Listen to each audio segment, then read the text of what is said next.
कारगिल की तारीख में 1948 एक अहम मोड़ था जब 12 मई से लेकर नवंबर 1948 के तीसरे हफ्ते तक कारगिल पाकिस्तानी फौज के कब्जे में रहा। ताहम 1 नवंबर 1948 को कर्नल राजेंद्र सिंह की क़यादत में हिंदुस्तानी फौज ने ज़ोजिला पास को फतह किया।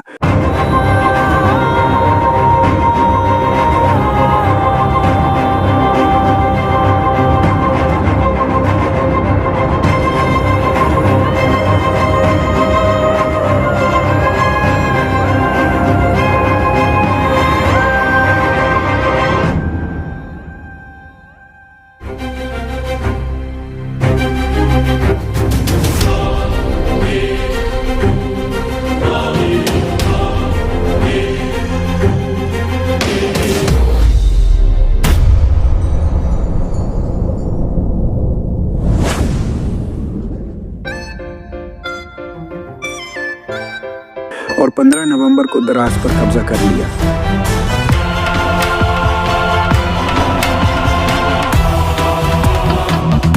सत्रह नवंबर को लेह से भी पाकिस्तानी फौज पसपा हो गई और नवंबर के तीसरे हफ्ते में हिंदुस्तानी फौज कारगिल में दाखिल हो गई।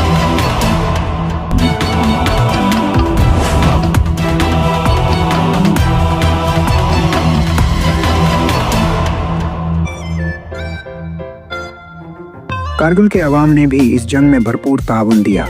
मकामी लोगों ने फौजी काफिलों के लिए खच्चर फराहम किए और पीर कोड पहनने के लिए पापो और मुहरूक तैयार करके ज़ोजिला भेजे।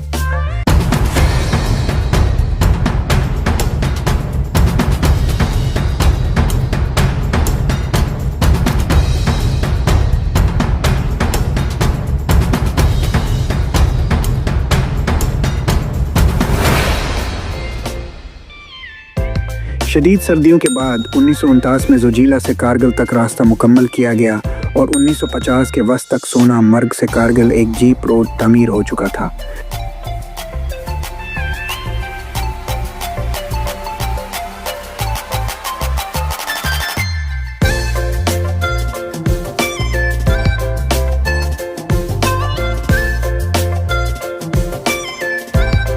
जुलाई 1950 में कारगिल में हवाई जहाज़ों की आमद शुरू हुई और इसी साल अक्टूबर में शेख मोहम्मद अब्दुल्ला कारगिल पहुंचे।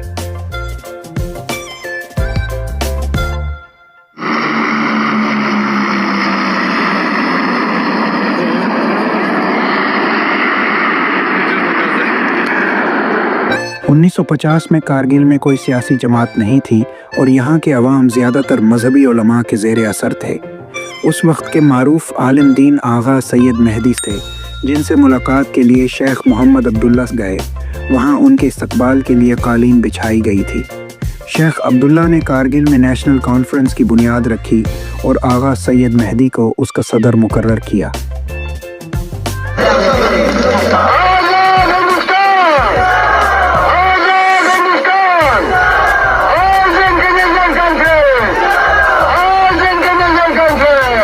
आगा सैयद मेहदी ने शेख मोहम्मद अब्दुल्ला के सामने पहला मुतालबा बाब जिनसी टैक्स के खात्मे का रखा, जो ज़मींदारों से ज़मीन की बुनियाद पर लिया जाता था।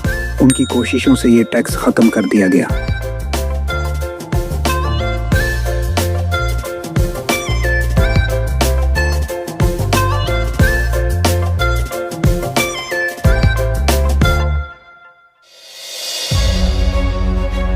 आगा सैयद मेहदी के इंतकाल के बाद 1952 में आगा इब्राहिम शाह को नेशनल कॉन्फ्रेंस का सदर मुकर्रर किया गया और वो बिला मुकाबला क्रिगल के MLA मुंतखब हुए। उनके दौर में कारगिल में तरक्याती काम हुए और उन्होंने हुकूमत की तरफ से कारगिल में तबती पनाह गुज़ीनों को बसाने की तजवीज़ की सख्त मुखालफत की।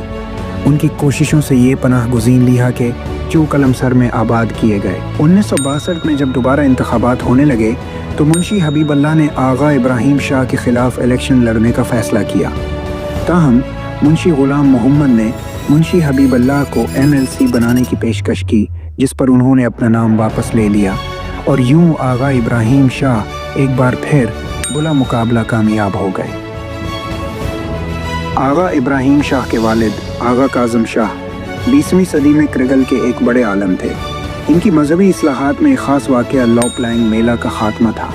उस मेले में इलाके सोच से लीकर बटालिक तक के मर्द और औरतें मिलकर गाते और नाचते थे, लेकिन आगा काज़म शाह ने उसे बंद करवा दिया اور موسیقی کے تمام آلات ضبط کر لیے۔